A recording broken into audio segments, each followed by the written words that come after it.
Assalamualaikum warahmatullahi wabarakatuh. Tabi pun, izin memperkenalkan diri, gelar ekam Solina, anja NPM 0 Wopa, dijo ekam ago memenuhi tugas mata kuliah psikolinguistik. Materi saya ago ekam sampai ko yolah menurut pakar John Sprott-Waston. Pendahuluan, latar belakang. John Sprott-Waston dilahirkan di Greenville pada tanggal 9 Januari 1878 dan wafat di New York City pada tanggal 25 September 1958. Ia mempelajari ilmu filsafat di University of Chicago serta memperoleh gelar PhD pada tahun 1903 dengan disertasi yang berjudul Animal Education. Waston juga dikenal sebagai ilmuwan yang banyak melakukan penyelidikan tentang psikologi binatang.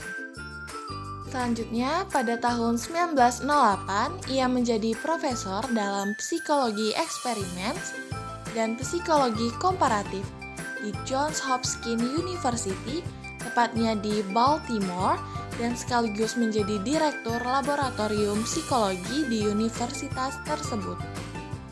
Antara tahun 1920 sampai 1945 ia meninggalkan universitas dan bekerja dalam bidang psikologi konsumen. John Watson dikenal sebagai pendiri aliran behaviorisme di Amerika Serikat. Karyanya yang paling dikenal adalah Psychology as the Behaviorist View It 1913. Menurut Watson, dalam beberapa karyanya, psikologi haruslah menjadi ilmu yang objektif. Oleh karena itu, ia tidak mengakui adanya kesadaran yang hanya diteliti melalui metode introspeksi. Watson juga berpendapat bahwa psikologi harus dipelajari seperti orang mempelajari ilmu pasti atau ilmu alam. Oleh karena itu, psikologi harus dibatasi dengan ketat pada penyelidikan tentang tingkah laku yang nyata saja. Meskipun banyak kritik terhadap pendapat Watson, namun harus diakui bahwa peran Watson tetap dianggap penting, karena melalui dia berkembang metode-metode objektif dalam psikologi. Peran Watson dalam bidang pendidikan juga cukup penting. Ia menekankan pentingnya pendidikan dalam perkembangan tingkah laku.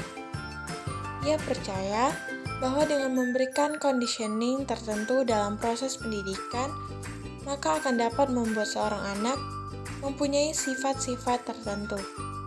Bahkan, ia juga memberikan ucapan yang sangat ekstrim untuk mendukung pendapatnya tersebut, dengan mengatakan, berikan kepada saya 10 orang anak, maka saya akan jadikan ke-10 anak itu sesuai dengan kehendak saya.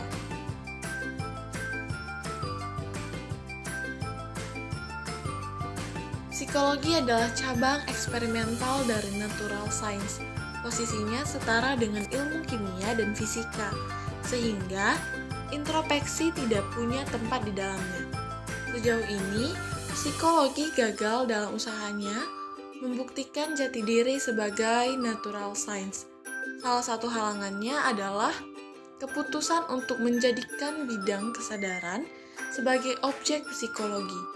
Oleh karenanya, kesadaran atau mind harus dihapuskan dari ruang lingkup psikologi. Beberapa pandangan utama Watson. Yang pertama, psikologi mempelajari stimulus dan respon.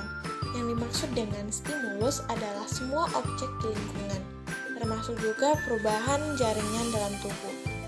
Respon adalah apapun yang dilakukan sebagai jawaban dari stimulus, mulai dari tingkatan sederhana hingga tingkat tertinggi. Yang kedua yaitu tidak mempercayai unsur herediter atau keturunan sebagai penentu perilaku. Perilaku manusia adalah hasil belajar, sehingga unsur lingkungan sangat penting. Dengan demikian, pandangan Watson bersifat deterministik. Perilaku manusia ditentukan oleh faktor eksternal, bukan berdasarkan free will. Yang ketiga, kerangka mean body. Pandangan Watson sederhana saja. Baginya mean mungkin saja ada, tapi bukan sesuatu yang dipelajari ataupun akan dijelaskan melalui pendekatan ilmiah. Jadi, bukan berarti bahwa Watson menolak means secara total. Ia hanya mengakui body sebagai objek studi ilmiah. Yang keempat yaitu sejalan dengan fokusnya terhadap ilmu yang objektif. Maka, psikologi harus menggunakan metode empiris. Dalam hal ini, metode psikologi adalah observasi, coordination, testing, dan verbal response. Yang kelima, secara bertahap. Weston menolak konsep insting, mulai dari karakteristiknya sebagai refleks yang unreal, hanya milik anak-anak yang tergantikan oleh habits, dan akhirnya ditolak sama sekali kecuali simple refleks seperti bersin, perangkak, dan sebagainya. Yang keenam yaitu konsep learning adalah suatu yang vital dalam pandangan Watson juga bagi tokoh behavioristik lainnya. Habits yang merupakan dasar perilaku adalah hasil belajar yang ditentukan oleh dua hukum utama yaitu rekensi dan frekuensi. Ketujuh yaitu tentang memori. Watson membawa pada pertentangan dengan William James. Menurut Watson, apa yang diingat dan diluapkan ditentukan oleh seringnya sesuatu digunakan atau dilakukan. Dengan kata lain, sejauh mana sesuatu dijadikan habits, faktor yang menentukan adalah kebutuhan. Dan yang kedelapan yaitu proses thinking and speech. Proses ini terkait erat. Thinking adalah subvokal talking, artinya proses berpikir didasarkan pada keterampilan berbicara dan dapat disamakan dengan proses berbicara yang tidak terlihat. Masih dapat didefinisikan melalui gerakan halus seperti gerak bibir ataupun gestur lainnya. Yang kesembilan yaitu sumbangan utama Watson adalah ketegasan pendapatnya bahwa perilaku dapat dikontrol dan ada hukum yang mengaturnya. Jadi, psikologi adalah ilmu yang bertujuan meramalkan perilaku. Pandangan ini dipegang terus oleh banyak ahli dan diterapkan pada situasi praktis. Dengan penolakannya pada mean dan kesadaran, Watson juga membangkitkan kembali semangat objektivitas dalam psikologi yang membuka jalan bagi riset-riset empiris pada eksperimen terkontrol. Teori dan konsep behaviorisme dari Watson. Teori belajar stimulus respon yang berlangsung ini disebut juga dengan koneksionisme menurut Tortike dan behaviorisme menurut Watson. Namun, dalam perkembangan besarnya koneksionisme juga dikenal dengan psikologi behavioristik. Stimulus dan respon tersebut memang harus dapat diamati, meskipun perubahan yang tidak dapat diamati seperti perubahan mental, namun menurutnya tidak menjelaskan apakah proses belajar tersebut sudah terjadi atau belum.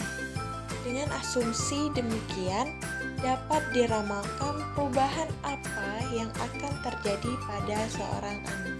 Teori perubahan perilaku belajar dalam kelompok behaviorisme ini memandang manusia sebagai produk lingkungan. Segala perilaku manusia sebagian besar akibat pengaruh lingkungan sekitarnya. Lingkunganlah yang membentuk kepribadian manusia. Behaviorisme tidak bermaksud mempermasalahkan norma-norma pada manusia. Belajar dalam teori behaviorisme ini selanjutnya dikatakan sebagai hubungan langsung antara stimulus yang datang dari luar dengan respon yang ditampilkan oleh individu. Respon tertentu akan muncul dari individu jika diberi stimulus dari luar. S singkatan dari stimulus dan R singkatan dari respon. Pada umumnya, teori belajar yang termasuk ke dalam keluarga besar behaviorisme memandang manusia sebagai organisme yang netral, pasif, dan reaktif terhadap stimulus di sekitar lingkungannya. Orang akan bereaksi jika diberikan rangsangan oleh lingkungan luarnya. Demikian juga jika stimulus dilakukan secara terus-menerus dan dalam waktu yang cukup lama, akan berakibat berubahnya perilaku individu. Misalnya, dalam hal kepercayaan sebagian masyarakat tentang obat-obatan yang diiklankan di televisi.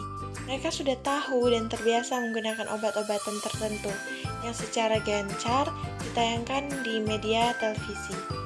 Jika orang sakit MAH, maka obatnya adalah Promax, Nuweition, Milanta, ataupun obat lainnya yang sering diiklankan di televisi. Syarat terjadinya proses belajar dalam pola hubungan S dan R ini adalah adanya unsur dorongan, drive, rangsangan stimulus, respon, dan penguatan atau reinforcement. Ada 3 kelompok model belajar yang sesuai dengan teori belajar behaviorisme ini, yaitu yang menurut namanya disebut sebagai hubungan stimulus dan respon, pembiasaan tanpa penguatan, dan yang ketiga yaitu pembiasaan dengan penguatan.